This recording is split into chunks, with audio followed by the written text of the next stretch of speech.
So ஒரு பட்டாசோட திரியில நம்ம பற்ற வச்சோன்னே அந்த திரி எரிஞ்சு போய் பட்டாசு வெடிக்குது. ஆனால் அதே ஒரு விளக்குல நம்ம நெருப்பு பற்ற வச்சா அந்த திரி எரியவே மாட்டேது, அடியில் இருக்க எண்ணெய் தான் வந்து காலி ஆகுது. ஏன் அப்படி நடக்குது? இந்த விளக்குல என்ன வித்தியாசமா இருக்கு? ஸோ ஒரு பட்டாசுல வந்து சாலிட் ஃபியூல் இருக்கு, ஓகேங்களா? அந்த சாலிட் ஃபியூலை வந்து நெருப்பு வந்து எரிச்சு கன்சியூம் பண்ணி பட்டாசை போய் வெடிக்க வைக்குது. அது ரொம்ப சிம்பிள். ஆனால் இந்த விளக்குக்குள்ள நம்ம வந்தோம்னு வச்சுக்கோங்களேன், இதுக்குள்ள எக்கச்சக்கமான இன்ட்ரெஸ்டிங் சயின்ஸ் இருக்கு. நீங்க நல்லா கவனிச்சீங்கன்னா விளக்குல எண்ணெய் வந்து அடியில் இருக்கு, ஓகேங்களா? இந்த இடத்துல இருக்கு. இங்க இருக்கிற எண்ணெய் எப்படி கிராவிட்டிக்கு அகேன்ஸ்டா டிராவல் ஆகி மேலே போகுது? இதுக்கு காரணம் கேப்லரி ஆக்ஷன். ஸோ ஒரு லிக்விடுக்கு எப்பவுமே பொதுவாக தன்மை இருக்கும். எதனா சின்ன சின்ன கேப்ஸ் இருந்தால் அதில் பூந்து மேலே போகும், ஈவன் கிராவிட்டிக்கு அகேன்ஸ்டா இருந்தாலுமே கூட சரி. இதனால தான் மரத்தில் வந்து தரையில் இருக்க தண்ணி வந்து மரத்துக்கு மேலே இருக்க இலைக்கெல்லாம் வந்து போய் சேருது.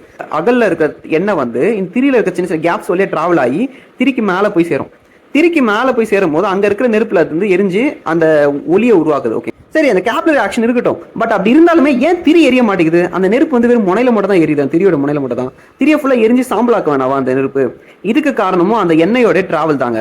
ஸோ எண்ணெயை நம்ம அகல விளக்குல ஊற்றி வச்சிருக்கும் போது ரொம்ப கோல்டா இருக்கும்ல, அந்த எண்ணெய் இந்த மேலே டிராவல் ஆகிட்டே இருக்கும்போது இந்த திரிக்கு வந்து ஒரு கூலிங்கை கொடுத்துக்கிட்டே இருக்கும். அந்த எதனா ஒரு பொருள் எரியணும்னா அது எரியறதுக்கு தேவையான இக்னைட்டிங் டெம்பரேச்சர் அப்படின்ற ஒன்று ரீச் ஆனால் தான் அதை எரிக்க முடியும். இப்போ பட் அந்த டெம்பரேச்சர் அதை ரீச் ஆக விடாம அந்த கீழே வந்துட்டு இருக்க கூலிங்கான ஆயில் வந்து அந்த திரியை கம்மி டெம்பரேச்சர்ல மெயின்டைன் பண்ணுது. ஸோ பேசிக்கா அந்த எண்ணெய் வந்து கீழே இருந்து மேலே மூவ் ஆகுறது மட்டும் இல்லாம அந்த திரி எரிஞ்சு சாம்பலாகாம இருக்கிறதுக்கான டெம்பரேச்சரையுமே அது மெயின்டைன் பண்ணுது.